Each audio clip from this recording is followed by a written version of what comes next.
जय हिंद दोस्तों। तो पिछले क्लास में हम लोग क्या पढ़े थे? बल तथा गति का नियम, वो भी उसका शॉर्ट नोट्स पढ़ रहे थे ना। चैप्टर तो हम लोग का खत्म हो गया था, तो कल जो समाप्त नहीं हो पाया था शॉर्ट नोट, आज क्या करेंगे? समाप्त करने का प्रयास करेंगे, ठीक है। तो चलिए चैप्टर का नाम लिखते हैं और आज लिखते हैं। तो चलिए लिखिए।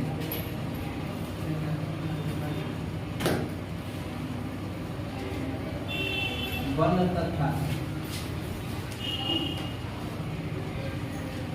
गति का नियम। बल तथा गति का नियम। Force and law of motion. Force and law of motion क्या है हम लोग का पार्ट जो है ना,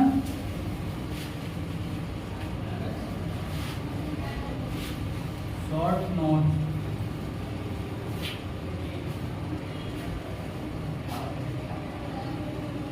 पार्ट सेकेंड। कल हम लोग रेखीय संवेग तक पढ़े थे, यही तक में पढ़े थे। आज हम लोग को क्या पढ़ना है? न्यूटन का गति विषयक द्वितीय नियम, यही ना पढ़ना है। चलिए हेडिंग देते हैं, न्यूटन का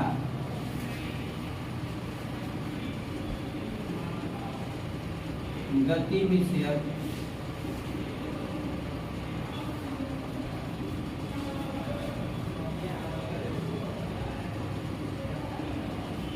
द्वितीय नियम।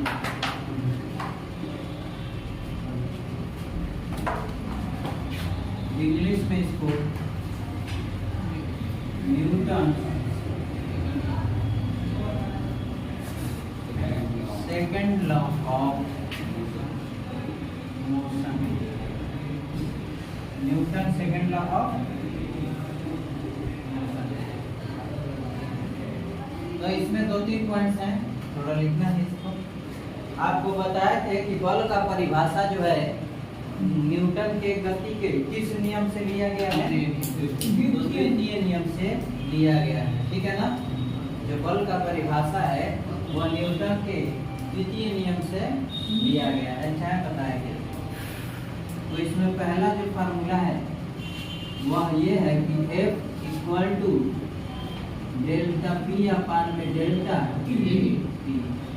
इसका मतलब किसी वस्तु के रेखीय संवेग में परिवर्तन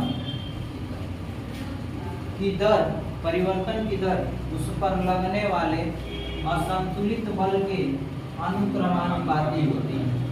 यही ना, ऐसे A proportional to delta P equal upon में डेल्टा T, ठीक। अब इसके बाद दूसरा जो नोट्स है यह है, पहले बल बराबर क्या? बल बराबर द्रव्यमान गुणे त्वरण। क्या होता है? त्वरण। तो बल को F से डिनोट करते हैं, F equal to M into A।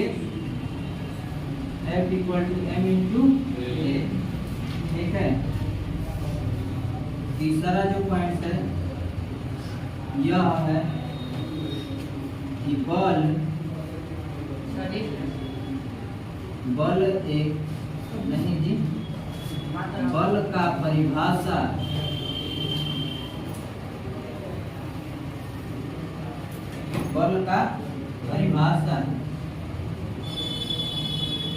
Newton के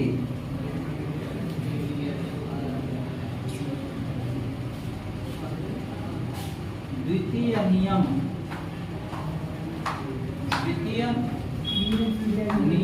से लिया गया है। द्वितीय नियम से लिया गया है। बल का परिभाषा न्यूटन के द्वितीय नियम से लिया गया है।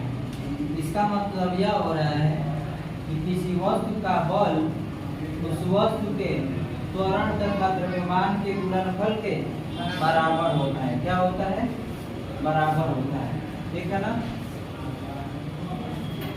देखो ये फार्मूले को और एक्सपेंड कर सकते हो। जैसे ये दिया है F equal to M A दिया है ना, F equal to M into A, इसी को F equal to M into V minus U upon में वी, ये भी लिख सकते हो।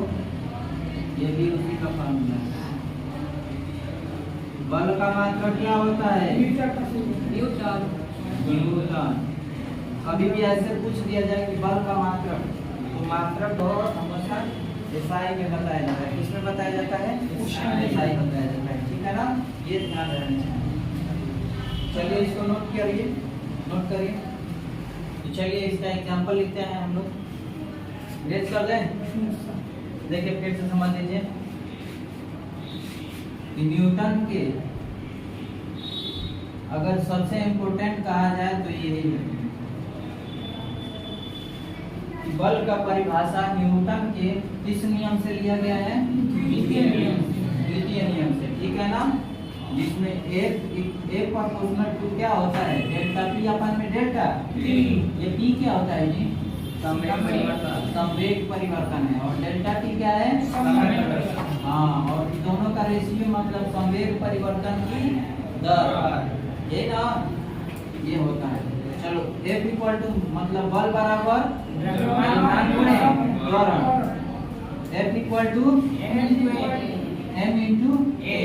ठीक है ना? जहाँ से अगर a के स्थान पे हम लोग जानते हैं कि F इक्वल टू क्या कर सकते हैं?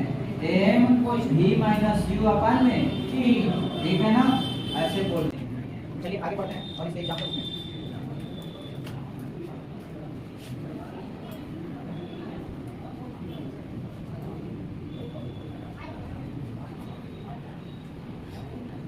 अगला हेडिंग देंगे न्यूटन का गति विषयक द्वितीय नियम के कुछ महत्वपूर्ण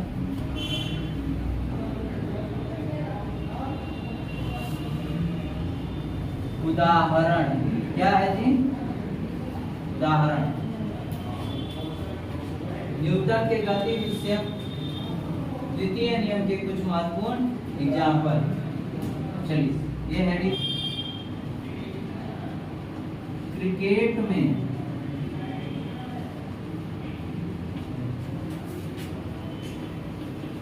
गेंद को कैच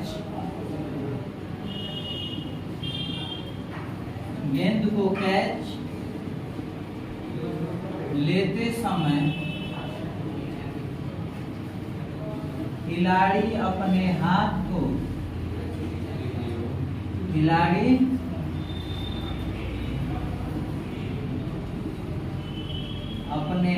को पीछे की ओर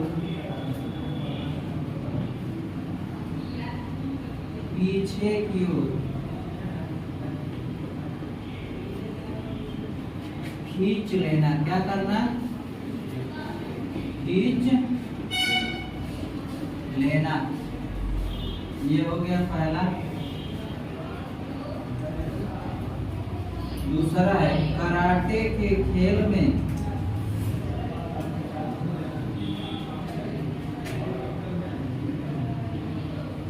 स्टाइलों के समूह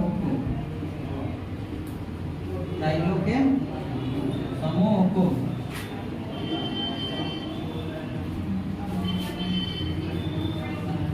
खिलाड़ी द्वारा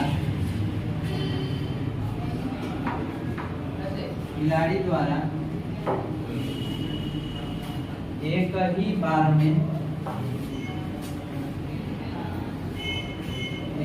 बार में क्या करना? तोड़ना। एक ही बार में तोड़ना। ठीक। और तीसरा है बॉक्सर अपने सिर को पीछे की ओर खींच लेना ना।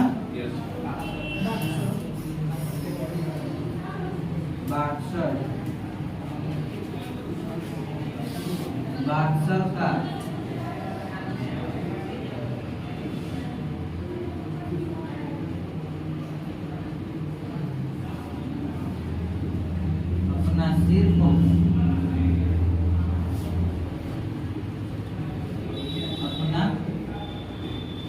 सिर को पीछे की ओर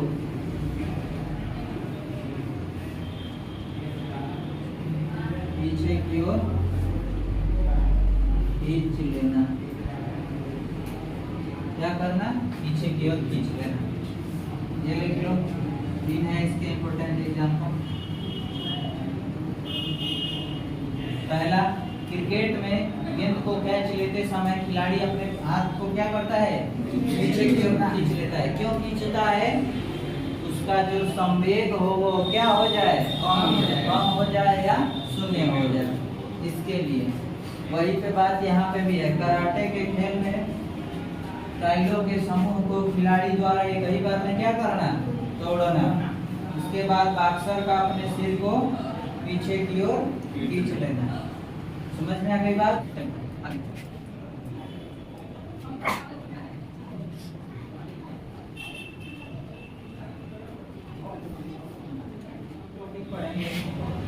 वह है आवेग। क्या है?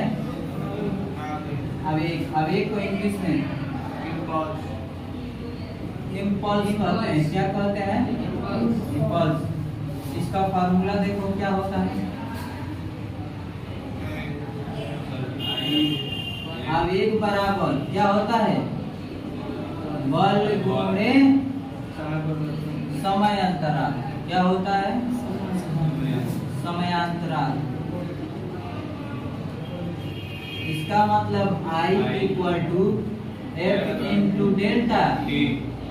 ठीक है। इसके बाद अगला पॉइंट, या मात्रक बताइए इसके। मात्रक हाँ, इसके 2 मात्रक।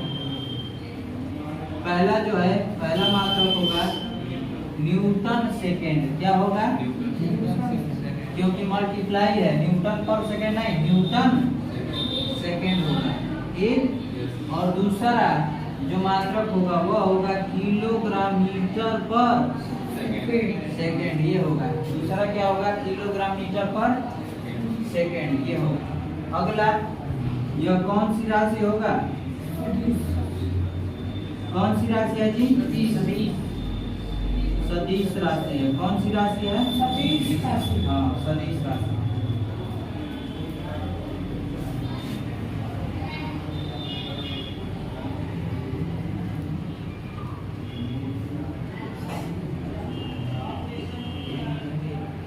सदिश राशि। ठीक। आवेग बराबर क्या होता है? बल गुणे समयांतराल। I equal to F into delta. इसके मात्रक कितने? 2। पहला न्यूटन सेकेंड और दूसरा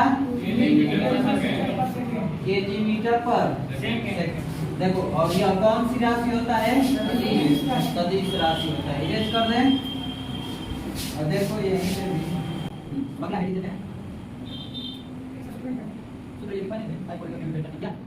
अगला, न्यूटन का गति विषयक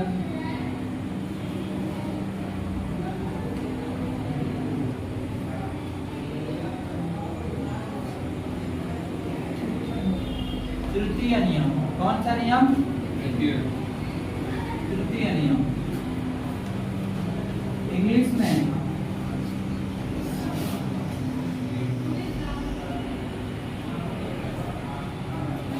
Newton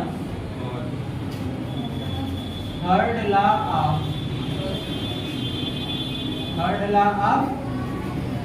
motion. Newton third law of motion. इसको बताए थे कि इसका और कौन सा नाम है? किसके नियम से जाना है? हाँ, क्रिया प्रतिक्रिया के नाम से। हाँ, तो लिखेंगे इस नियम को क्रिया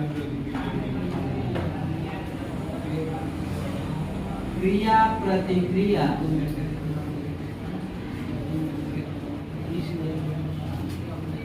क्रिया प्रतिक्रिया का नियम कहते हैं।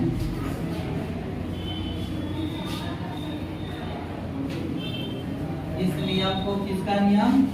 क्रिया प्रतिक्रिया का नियम कहते हैं। ठीक, और बताए थे अपने लैंग्वेज में कि कौन सा नियम है? भगत सिंह का नियम है ना, भगत सिंह का नियम। इसलिए भगत सिंह थे कि वो झुकने वालों में से नहीं कि तुम एक झपट मारोगे तो वो भी मारो। गांधी जी नहीं है कि मार दो तो इसको भी ठीक है ना। तो ये भगत सिंह, इसीलिए इनका नाम हम भगत सिंह दे दिए। ठीक है, क्लियर है? कि मतलब ये एक साइड से जितना बल लगेगा उसके विपरीत साइड से उतना ही बल लगने वाला है। समझ में आ गई बात? ये होता है इस नियम में। अब देखिए, अब इसके इम्पोर्टेंट एग्जाम्पल होते हैं, ये याद रखिएगा कि इस नियम को और किस नाम से जानते हैं? तो क्रिया प्रतिक्रिया का नियम। अगला हम लोग हेडिंग देंगे न्यूटन का गति विषयक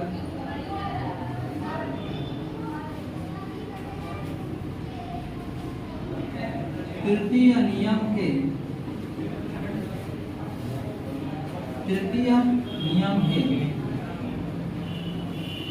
महत्वपूर्ण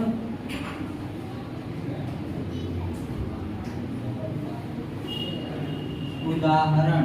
क्या है जी? महत्वपूर्ण उदाहरण, जिसमें से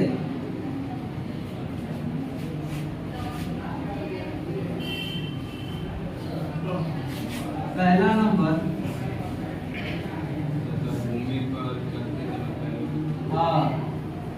भूमि पर चलते समय पैरों द्वारा क्या करना? भूमि को पीछे की ओर धकेलना। ये होता है पहला, हो गया।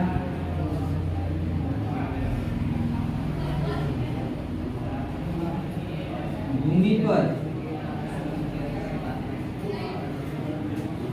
चलते समय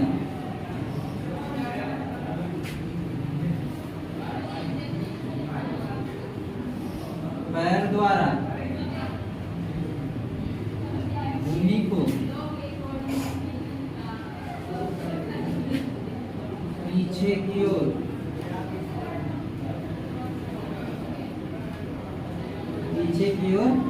क्या करना? हाँ, धकेलना। दूसरा बताओ। पानी निकालना।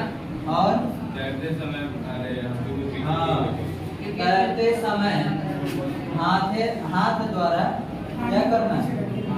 पानी को पीछे की ओर धकेलना।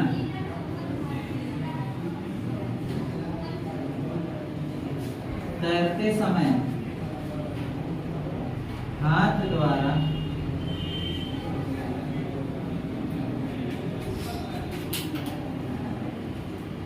पानी को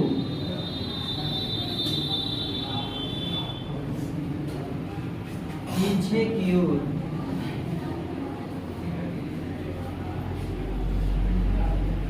क्या करना? धकेलना। और बताओ। कुएं से पानी निकालना। तीसरा, कुएं से पानी निकालना भी होगा। हाँ, रेत पर चलना। क्या है? रेत पर चलना। 4 नंबर, कुएं से पानी को क्या करना? कुएं को रेत से कुएं का पानी दिखाएंगे। कुएं से हाँ, कुएं से पानी को निकालना। ठीक तो है। तो इसके लिए 4 महत्वपूर्ण उदाहरण है, नोट डाउन कर लीजिए।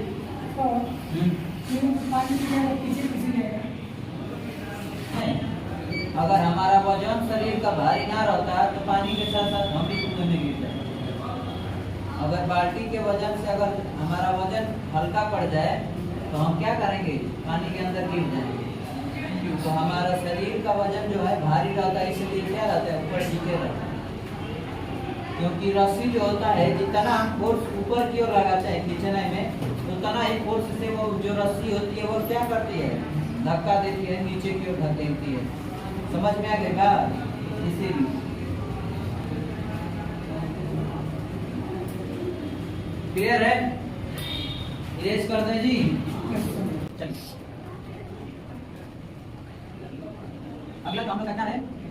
अगला जो लास्ट नंबर का टॉपिक है रेखीय संवेग संरक्षण का, यही ना बचा है। चलिए आज खत्म करते हैं।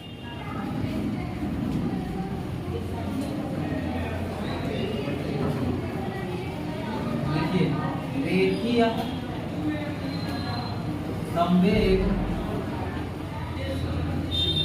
संरक्षण का नियम, इंग्लिश में law of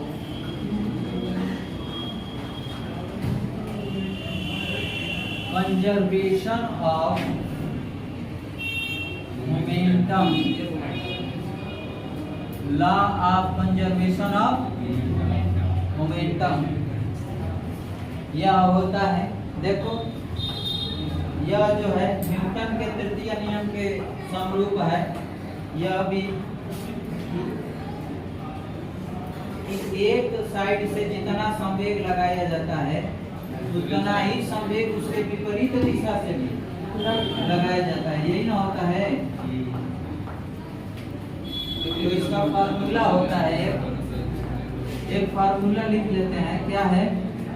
m1 u1 plus m2 u2 equal to m1 v1 plus m2 v2। ठीक है, यह जो है हमारा क्या है, फार्मूला है। इसका इम्पोर्टेंट है तो एग्जाम्पल, क्या है? एग्जाम्पल। हाँ, तो अगला लिखेंगे हम लोग इसके महत्वपूर्ण उदाहरण। अगला हेडिंग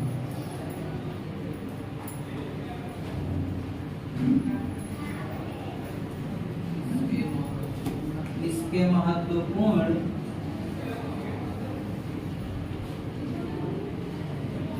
उदाहरण। क्या क्या महत्वपूर्ण उदाहरण है? पहला नंबर क्या है? पहला नंबर है रॉकेट का प्रक्षेपण, यही ना है? पहला क्या है? रॉकेट का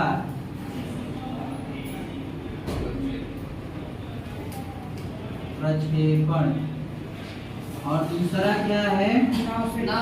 नाव से हाँ, नाव से किनारे पर कूदना, नाव से किनारे पर कूदना। चलिए यही जो इम्पोर्टेंट है और सबसे इम्पोर्टेंट है, ये स्टार लगा के लिख लेंगे कि रॉकेट का प्रक्षेपण कहता है कि रॉकेट का प्रक्षेपण किस सिद्धांत पर आधारित है? रेखीय संवेग संरक्षण पे आधारित है। रॉकेट का प्रक्षेपण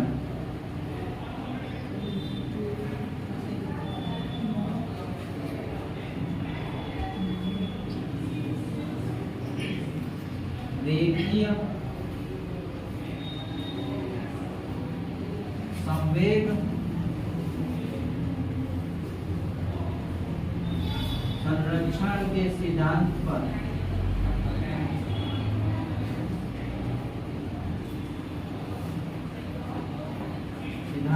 क्या है जी?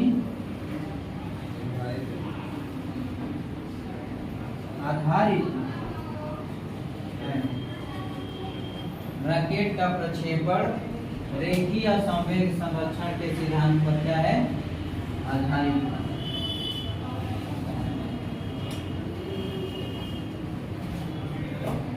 लिख लीजिए। और हम लोग का चैप्टर क्या हो गया, समाप्त हो गया। ठीक है, किसी को कोई भी डाउट हो तो पूछ ले, पूछे। नोट्स यही सब लड़के तो गलती करते हैं, कहते हैं कि नोट्स है कि राइटिंग बनाए हैं, लेकिन ये सबसे बड़ी मिस्टेक करते हैं। रफ भी है तो उसको समझो कि क्या है, नोट्स है, उसके बाद अच्छे से लिखोगे तभी तुम्हारी राइटिंग में इम्प्रूवमेंट होगा, नहीं तो राइटिंग वही एकदम खूब चिचिरी खींच राइटिंग होगा। समझ में आया? तुम कहोगे कि कापी पर लिखेंगे खूब सुंदर सुंदर, कापी पे नहीं सुंदर लिखा है। रफ पे भी लिखो तो समझो कि क्या है, वो नोट्स लिख रहे हैं। तेजी लिखो लेकिन अच्छा से लिखो, मन लगा कर लिखो, जिससे क्या होगा, राइटिंग आपका सुधर जाएगा, बदल जाएगा। ठीक है, तो देखते हैं क्या है पहला हम लोग का इसमें रेखीय संवेग संरक्षण का नियम क्या है। तो m1 u1 plus m2 u2 बराबर m1 v1 बराबर m2 v2। बताए थे ना कि टक्कर से पहले जितना संवेग रहेगा, टक्कर के बाद भी उतना ही संवेग होता है उसके विपरीत दिशा में। समझ में आ गई बात? उसके बाद इसके महत्वपूर्ण बहुत उदाहरण है, जिसमें सबसे इम्पोर्टेंट जो है क्या है, ये वेरी इम्पोर्टेंट, ये कॉम्पिटिटिव एग्जाम में बहुत क्या है, रॉकेट का प्रक्षेपण, दूसरा नाव से किनारे पर कूदना। इसमें क्या लाके लिखा है कि रॉकेट का प्रक्षेपण किस सिद्धांत पर आधारित है, रेखीय संवेग संरक्षण के सिद्धांत पर आधारित है। क्लियर है? यस सर, समझ में आई बात? हाँ, इरेज कर दे। दो चार क्वेश्चन कराया जाए। हाँ जी, चलिए। अच्छा, एक क्वेश्चन दिया है, थोड़ा सा ये सब करो तो दिया है।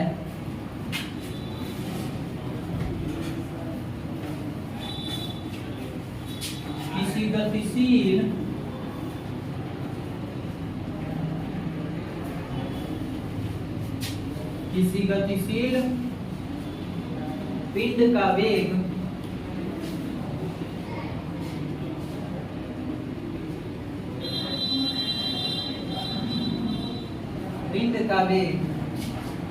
आधा करने से, क्या करने से,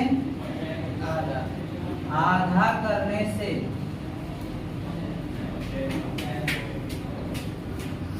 उसका संवेग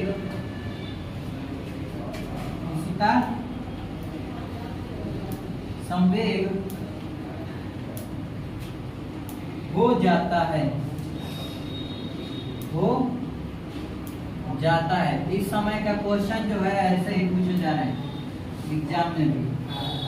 पहला आधा, दूसरा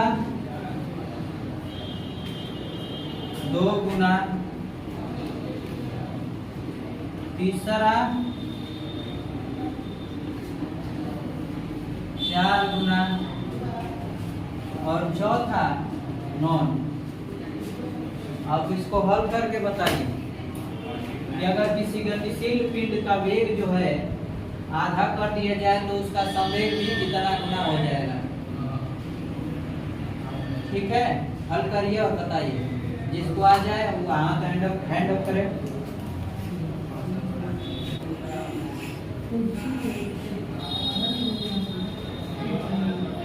हो गया ना?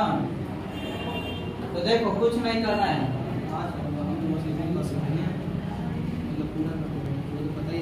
क्या होगा आंसर, क्या होगा?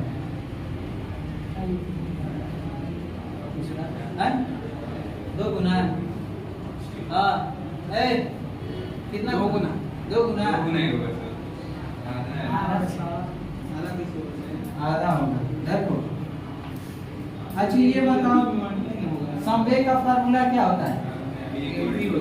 P = m × v। तो देखो, हम गुरुत्वाकर्षण में बताए थे ना। अच्छा, एक कोई भी फार्मूला हो तो हम बताए थे, जैसे गुरुत्वाकर्षण बताए थे कि F = m1 m2 अपान में r स्क्वायर। तो ऐसे बताया था कि a proportional to m1 into m2, ऐसे बताए थे कि जितना ये बढ़ेगा उतना ही ये बढ़ेगा। चाहे हम प्रोपोर्शनल का नियम बताए थे ना कि अगर सामने सामने रहेगा तो जितना ये बढ़ेगा उतना ही ये बढ़ेगा। इसका मतलब कह सकते हैं ऐसे ये कि p जो है जितना m बढ़ेगा उतना ही p बढ़ेगा। अच्छा है, जितना p में जितना v बढ़ेगा उतना ही m बढ़ेगा।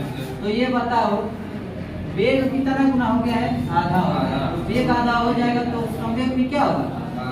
आधा ही होगा। जाहिर सी बात है, सामने सामने है तो वो क्या है? बराबर है। समझ में आ गई बात? कभी भी फार्मूले में देगा ऐसा कि v जो है अगर दे देगा कि v इतना दिया है, इतना गुना दिया है, और p तो कितना गुना होगा? तो इतना ही गुना होगा। समझ में आ गई बात? आया? तो p प्रोपोर्शनल टू v, इसका मतलब देख रहे हो क्या हमारा किसी गतिशील पिंड का वेग कितना है? आधा। तो वेग जब आधा हो गया तो संवेग भी क्या होगा? आधा होगा। क्लियर है? अच्छा ये बताओ, चल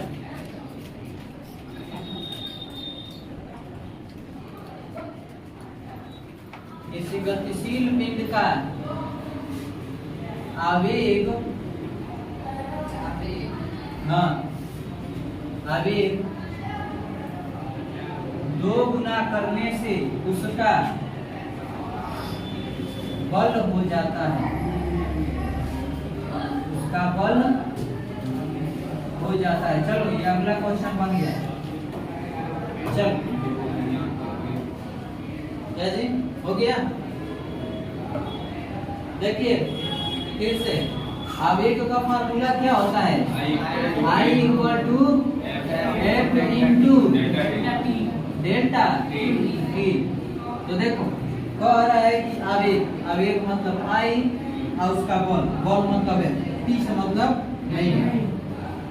तो ये सामने सामने है ना, तो जाहिर सी बात है कि जितना जो है I बढ़ेगा उतना ही F बढ़ेगा, जितना I घटेगा उतना ही F घटेगा, चाहे जितना F घटेगा उतना I घटेगा, जितना F बढ़ेगा उतना I बढ़ेगा। तो जाहिर सी बात है। तो क्या किया है? आवेग 2 गुना कर दिया तो 2I हो गया है। तो F कितना गुना होगा जी? 5 गुना होगा ना? तो ये गुना ना होगा तो F गुना हो जाएगा। सिंपल सी बात है, 2 गुना। क्या दिक्कत है? नोट डाउन करो।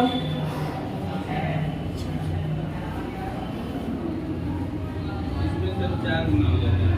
कैसे सब 4 गुना? किसमें 4 गुना? कहाँ 4? मतलब पूछ रहे हैं 4 गुना कब होगा? देखो जब फार्मूले पर क्या रहेगा? स्क्वायर रहेगा। क्या रहेगा? स्क्वायर। अगर कोई फार्मूला हो हाँ क्या होता है? हाँ 1/2 mv स्क्वायर होता है ना, k equal to mv square. तो कहता है इसमें कि अगर किसी वस्तु का वेग जो है 2 गुना होगा तो उसका जो वेग होगा गति जुड़ जाएगी। अगर 2 गुना है तो उसका वेग कितना गुना होगा? तो देखो इसका मतलब ये होगा कि ये प्रोपोर्शनल टू v स्क्वायर हो रहा है। समझ में आई बात? तो अगर इसको हम 2 गुना करेंगे तो इसको भी हम क्या करेंगे? v का स्क्वायर। इसका मतलब 2k प्रोपोर्शनल तो क्या होगा? 2 का स्क्वायर और v। इसका मतलब 4 गुना हो जाएगा। एक कितना गुना? 4 गुना। समझ में आई बात? चलिए यहाँ पे लिख लेते हैं। कॉलम बना लीजिए। सबसे पहले बल, बल को किससे डिनोट करते हैं? F से। उसके बाद द्रव्यमान, द्रव्यमान को M से। उसके बाद त्वरण, त्वरण को A से। और प्रारंभिक वेग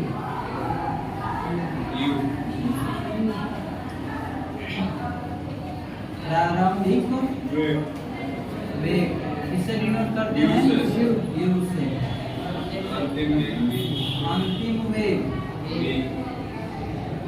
V से। ठीक है? प्रारंभिक वेग u से अंतिम वेग v से। उसके बाद आ जाए हम लोग क्या आएंगे अब? रेखीय संघ। हाँ? रेखीय संघ। हाँ तो संवेग आएगा, संवेग। संवेग को किससे? P से। आवेग को नाश करते हैं। आवेग को I से और समय अंतराल को समय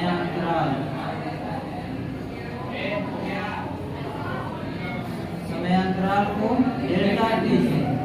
डेल्टा टी का मतलब ये होगा T2 माइनस T1, दो समय के बीच का जो डिफरेंस है वही समय अंतराल, ठीक है ना? और कुछ बच रहा है? और कुछ है? समय को और कुछ नहीं है। दूरी विस्थापन भी लिखवा दीजिए। दूरी विस्थापन इसमें कोई नहीं है।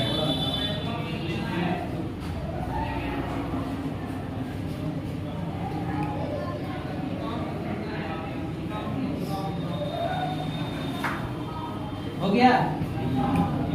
नोट डाउन कर लीजिए। हाँ, करके आना होमवर्क सर, ठीक है? एक्सरसाइज कर लेना। और तुमको भी बोल रहे हैं, तुमको भी एक्सरसाइज नहीं हुआ ना तो पूछ लेंगे, पर कोई भी आ गया ना बता रहे हैं, तुम लोग को नाटक है ना, सब बुलाएंगे। पढ़ने वाले लड़के तो एकदम ब्रह्मचर्य रेखा जीना चाहिए। इरेज कर देना। और फिर मैं क्या नहीं होता हाँ। तो आज का क्लास इतना ही रहने देते हैं और मिलते हैं कल की कुछ नए जोश और जुनून के साथ, ठीक है? तो चलिए आज के लिए इतना ही। जय हिंद।